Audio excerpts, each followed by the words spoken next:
I know that's kind of odd. That's a little looks backwards on my phone. That's a little SVT note, so I don't get these videos mixed up since I'm doing them back to back and did one earlier and I got the same shirt on. But this is for you SVT sufferers, which is, like I said in my last videos, supraventricular tachycardia, which is a fancy word, fancy doctor term for a fast, rapid heart rate beat for no reason.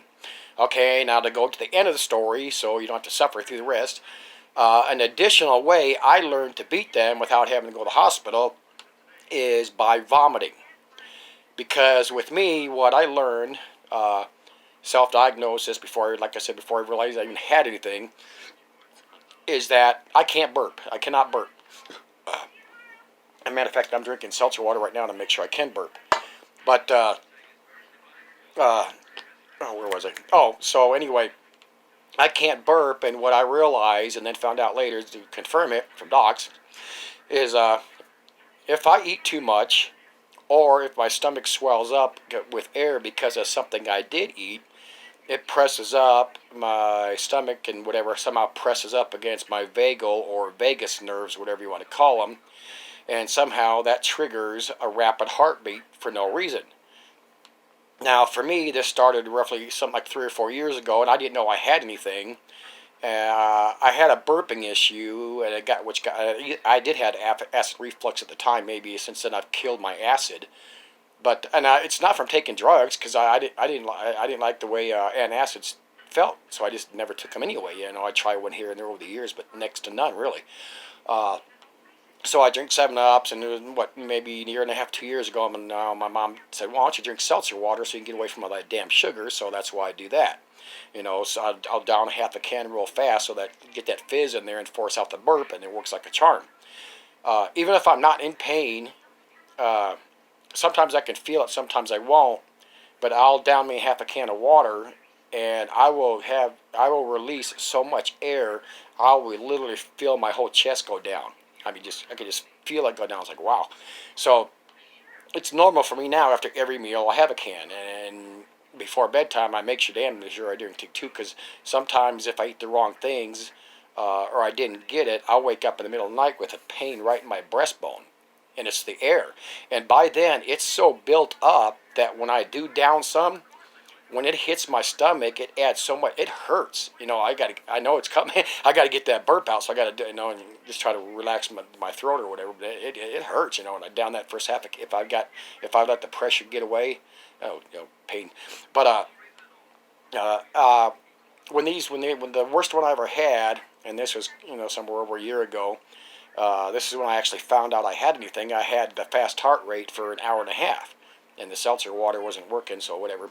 So I go to the hospital. I'm in the emergency room. I'm in the gurney in the room, and 2 doctors come in. They're looking up that heart monitor behind me, and the lady doc says, "Okay, take a real deep breath and let it go."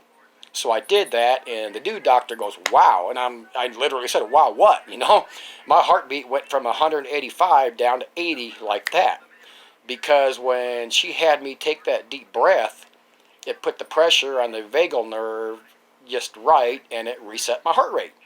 It was still a little high, the excitement of the nerves being in the hospitals, because 85 isn't completely resting. 80, 85, whatever it was. So that's how I learned that I actually had something. I had another one since then that also went on over an hour and a half, and I couldn't get it to stop. And so I went back to the emergency room. It's kind of weird because the first time I went, they weren't in a big hurry to see me. This time I went and told dude I was having an SVT episode that I could not self-reset. I didn't realize how common this was till I did my first and then second hospital visits and the Google thing.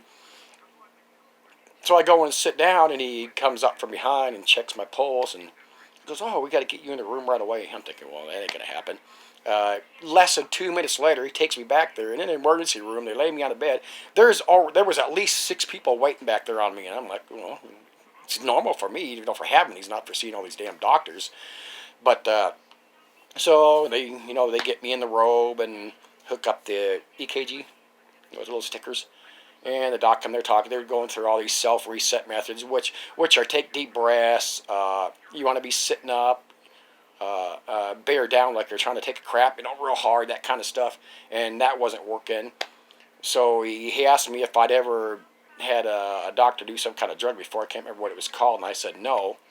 So all these people are still there, and the doctor usually go, I don't know, and he comes back with this little vial, it looks like an insulin or whatever, the stuff they stick the needle in.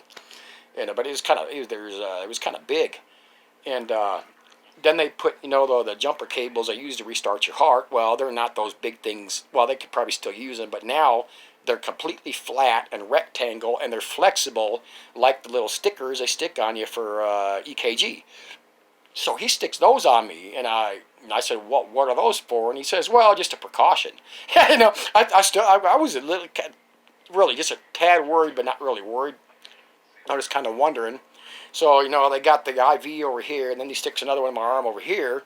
And I guess the other dude maybe wasn't a real doctor, but he's a regular man, trainee, I don't know, I can't remember what you call him. And so they stick that other needle in over here, and by then it's it's a regular tube, but there's like there's like that much stuff in that thing. And the doc says, okay, when you're gonna feel real fuzzy in your face and all that when we do this, okay. So they do that, and they're watching the heart monitor. My face gets all warm and funny, fuzzy, the size of my head, and all this.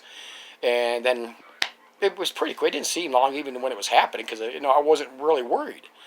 And maybe that fuzziness lasted 15 seconds, and it clears up, and my heart rate went down. He says, "How are you feeling?" I said, "Fine." And within a minute, everybody left, but one lady that was a nurse or physician's assistant. I don't know if it's the same thing. she says, okay, now that you've had it done the first time, I could tell you. I said, tell me what?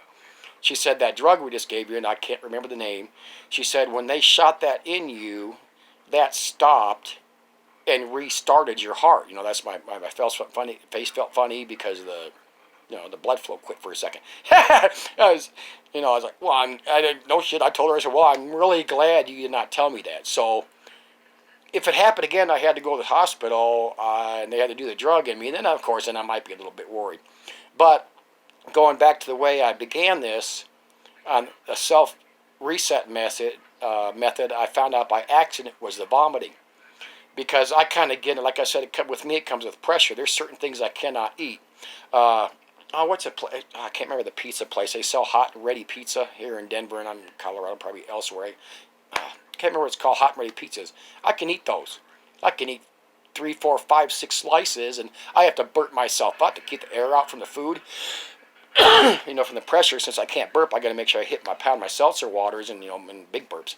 But I can't do like I went to a 7-Eleven, and I actually did this twice within a few weeks. It's pretty dumbass on my part.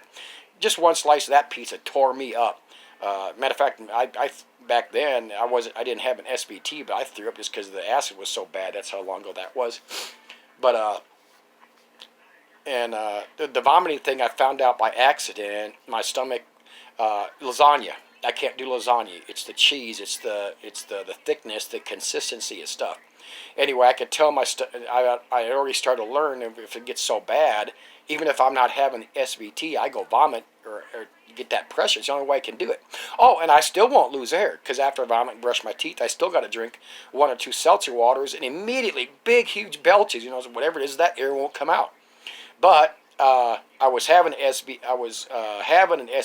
with the bloated stomach, and I thought, well, maybe I didn't think about it stopping the SVT, but I wanted to get rid of the pressure, because I couldn't drink my waters because I was just feeling too bloated, and I was having an SVT attack. I couldn't get that to stop either.